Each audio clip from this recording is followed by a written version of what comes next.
নাবালিকাকে যৌন হেনস্থার অভিযোগে আটক এক অঙ্কন শিক্ষক। পুলিশ সূত্রে খবর, মধ্য হাওড়ার বাসিন্দা তাপস মণ্ডল। সম্প্রতি তার বিরুদ্ধে একটি 10 বছরের বালিকা যৌন হয়রানি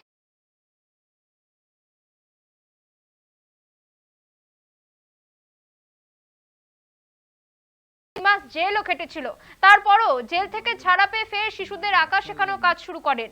তারপরেই স্বামী বিবেকানন্দ রোডের বাসিন্দার নাবালিকাকে যৌন নিপীড়ন করার সময় বাধা দেওয়ায় তাকে স্কেল দিয়ে মারধর করেন। ঘটনাটি নাবালিকা তার পরিবারকে জানালে পরিবারের লোকজন ওই যুবককে খোঁজার চেষ্টা করলে তিনি পালিয়ে যান।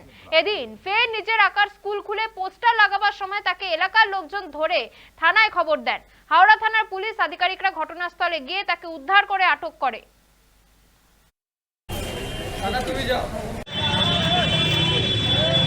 উনি একটা মানে ড্রয়িং শেখান এখানে আমার দেওরের মেয়ে। আচ্ছা, ড্রয়িং শেখায়।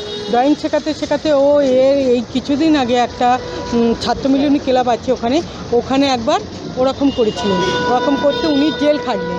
জেল খেটে চলে এলেন। আমার দেওরের মেয়েকে শেখায়। দেওরের মেয়েকে যখন দীর্ঘদিন ধরে এরকম করতে পারছে, এটা বলতে পারতো না, ভয় দেখিয়েছিল। তা একদিন ওকে কাছে ডেকেছে, ও আসেনি বলে ওকে এমন এখানটা মেরেছে স্কেল দিয়ে।